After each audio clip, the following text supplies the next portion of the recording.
Good evening and welcome to News Channel 8. I'm Jerome Aegean, and in tonight's top stories, quick thinking by the Virgin Islands Police Department resulted in the arrest of 2 would-be robbers at a restaurant on St. Croix. Thanks, Jerome. Let's take a quick look at the crime blotter before we get into the weekend. Still real good news to report about the Junie's restaurant robbery that happened 2 nights ago.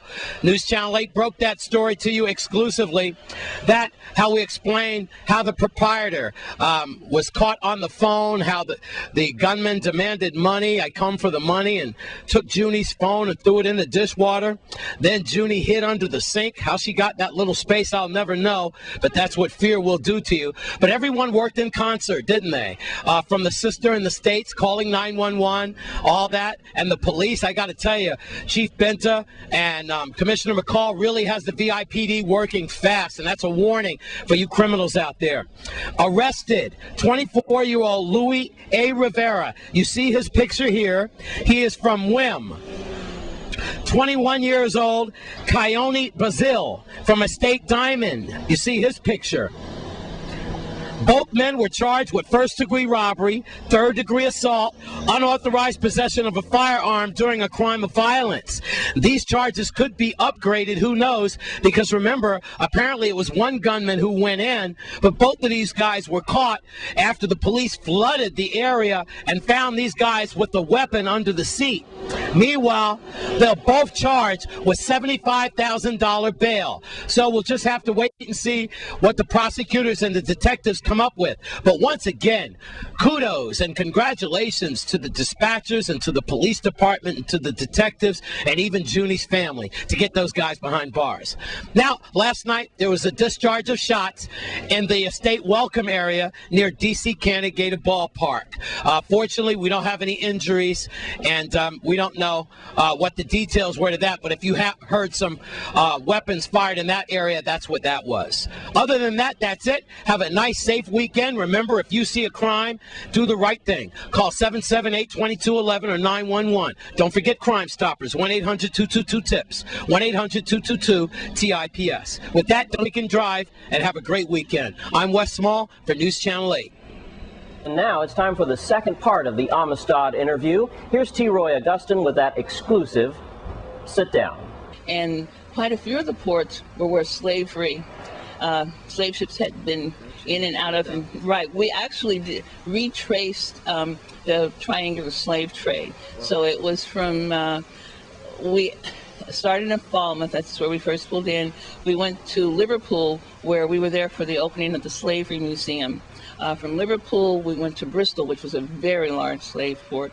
From Bristol to London. Then I actually got off the boat in London for a few months. The boat went on to Portugal, which was a very large slave port.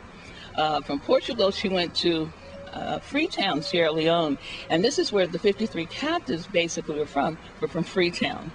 So this was, I mean, the people there were tens and thousands of people that came and welcomed her because they saw her as a vessel of freedom. Because in their country, Simbe P.A. is a hero. He's on their money, the 5,000 leone. There's statues built to him. There's schools named after him because he was seen as a pillar of strength. So from Freetown, we also visited Bunce Island, which is also a slave castle, but it doesn't get you don't hear as much about it as you do from Gorée and Senegal, but a lot of the captives that were taken from Freetown or from Sierra Leone at the time it was called Mindyland, they were sent to Bunce Island, and from Bunce Island they were sent to South Carolina, to Charleston. So there's a direct correlation between there and Carolina. That's where a lot the Carolina rice. You hear about Carolina rice? Well, its ancestors are from Sierra Leone. So we went from Freetown, we went to Cape Verde. Now, in the late 1400s, the Portuguese had started taking Africans from West Africa and putting them in slavery in Cape Verde. So Cape Verde has a very large history of slavery. From Cape Verde, we actually had a ceremony in the middle of which was known the Middle Passage, which was that place where a lot of Africans lost their lives. Either they were thrown overboard or they jumped overboard. So hundreds and thousands, probably millions of ancestors were lost there. We had a ceremony in the middle, and it was just so moving. It's even hard to explain, to be able to honor the ancestors that had gone on before and those that had actually made it. So we had a ceremony. Actually, on the boat we had 5, Sierra Leoneans that were with us. So Okay. we had a. For people that wants to find out more about this, do you guys offer like a website There that is they a could website. get on? It's www.amistadamerica.org. And right now the boat is bedded down for the winter. She's up in Mystic Seaport, and she's having work done on her and getting ready for the spring. I'm not sure where she's going for the spring, because I ended my tour after 3.5 years on her in June of last year, after we returned from. Okay, so how long you been on the island since you ended it? I got here at the end of August, and it was after being here in April when we first came. I fell in love, and I said, I'm coming back here. So I had the fortune to house sit for a friend, and I came back, and I've been here ever since, and I've just enjoyed it. I was actually the chef aboard the Amistad, so I was chef and griot and morale officer, and I did some of the creative design, did some installations of exhibits for her. So here I am enjoying St. Croix, and hoping to be able to share the history that I know, so that people will understand more about our background and be proud of who we were, and take that and take the lesson from the captives, that no matter what the situation is, you can be strong. We all have a potential, and that we can overcome anything we need to, that we can stand on our own 2 feet.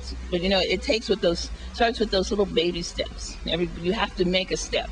You can't expect someone to give something to you. You have to want to go out and change, and you want to have to stand up for yourself.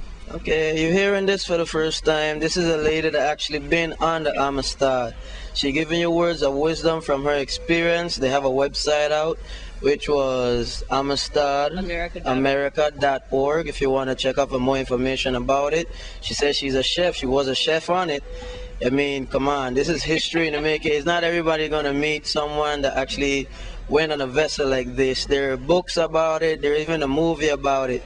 So if you really want to get more into history and find out about it, that'll be the best place to look. I'm here with Danny Settle. It was nice meeting you. Nice meeting you. Thank you very much. All right.